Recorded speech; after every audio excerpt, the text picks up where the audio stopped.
Parang parang mukhang mahirap yung trabaho na yun. Saka wala naman akong experience dun sa sa in-applyan ko na yun. Hindi ko nga alam kung bakit ako na consider as yung parang makapag-exam eh. Yun, meron tayong magandang balita. Kanina meron tayong interview. Pero initial pa lang yun na yung interview. Yun yung sinasabi ko na merong interview sa akin. Tinawagan ako through phone nung ako naghahatid. Saktong-sakto naghahatid ako, biglang may tumawag eh. Siyempre, ano pang gagawin mo? Tinabi ko na muna at sumagot. Yun yung sinasabi ko na na job job description niya, kapareho ng sa akin. So, ang tumawag sa akin, yung yung HR muna. HR muna ng kumpanya. So syempre, parang hindi ko alam kung ilang tanong 'yun. Usually kasi pag mga ganyan, yung mga phone na interview, pinipilter kayo. So, matagal na raw kasi sila naghahanap ng parang yung storekeeper, yung sa warehouse.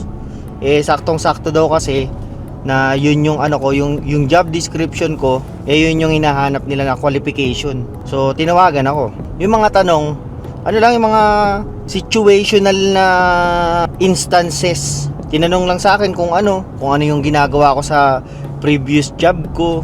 Yun naman yung usual na mga tanong din pagka kahit saang companies. Syempre tatanungin yung yung experience mo.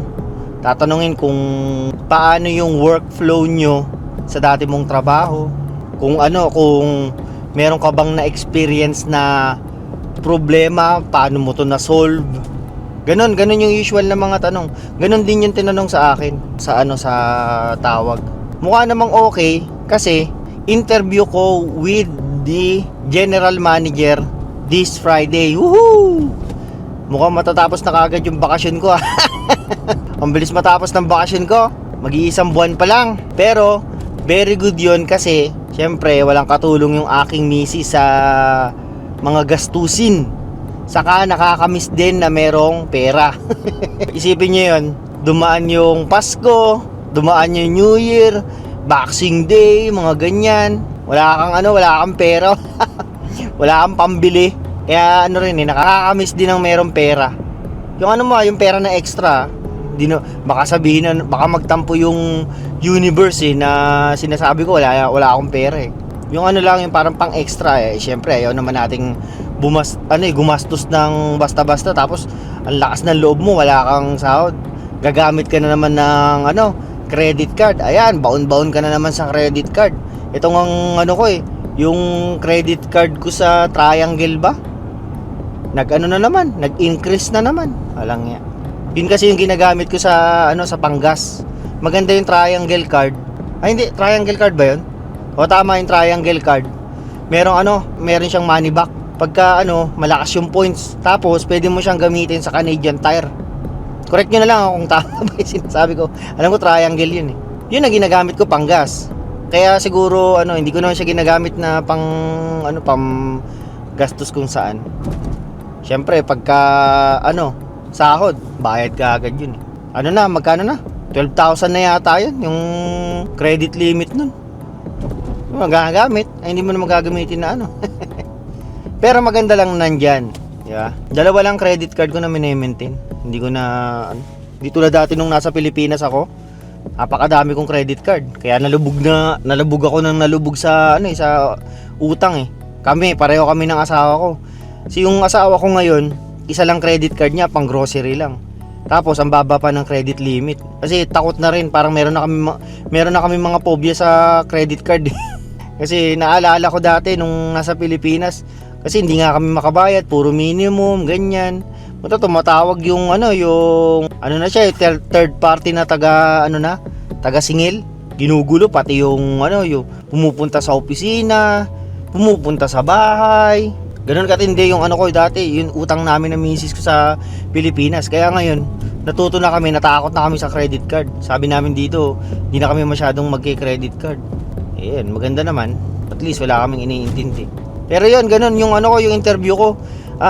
Naman, maganda naman yung kinalabasan kasi lang siya, smooth lang yung usapan. Sa kapag ganyan kasi dapat ano eh, pagka sa mga interview na ganyan, yung mga sagot mo talagang galing sa iyong puso. Kaya mas maganda kung yung experience mo, kabisado mo talaga yung ginawa mo sa dati mong trabaho. Kasi yun at yun din natatanong sa iyo eh. Di ba? Eh yung mga tanong sa akin, yun din yung yung mga pinagagawa ko rin sa dati kong trabaho eh. So kung kunyari meron mga situation na binanggit yung nag-interview sa akin, alam ko kung ano yung isasagot. Laging kung merong sa inyo yung mga dadaan sa mga interview, lagi nyong idadaan sa by the book lagi dapat yung mga sagot nyo. Kasi gusto nila yung yung masunurin kayo sa rules and regulation. Naku, ako pa nagsabi ng ganun talaga eh. Pero yun, yung ganun. Hindi ko na muna sasabihin kung anong company. Kasi alam nyo naman, baka meron na namang mga dyan, nanonood na nagmamasid. Pero ang maganda lang doon, magpo-proceed tayo sa next level. Kasi saka yung yung interview na yon, in person na yon. With the HR and general manager. Hopefully hindi mahirap yung mga interview ganyan, at feeling ko kung kung maging okay man magsimula ka agad para naman meron na tayong work. Shit! Pero good news yun. Tapos tomorrow pala, yung yung exam ko, yung sa yung sa government, yung mahirap.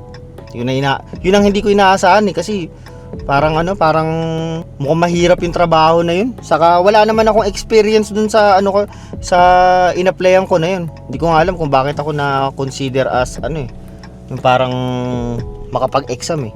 Tignan natin. Mali mo na maswertehin, di ba? Pero mas confident ako yung dito yung sa in-interview ako ngayon. Kasi halos pareho talaga ng trabaho ko. Kaya walang alangan yung yung mga sagot ko kanina. Pero yun lang muna. Update ko sa buhay natin, no. Yung tungkol sa mga gastusin. Ayos lang. Nakangiti pa rin yung misis ko. Ang daming merong nag-comment doon, ang yabang mo pala eh. Mayabang doon, naman ako sinabing mayabang sa last video. Meron ba ako sinabi? Pero ang kagandahan, yung misis ko naman, lang siya, chill lang siya, no? Kasi ganyan din naman kami nung nasa Pilipinas. Nung nasa Pilipinas nga nailusot namin eh, di ba? Kumbaga naitawid namin eh.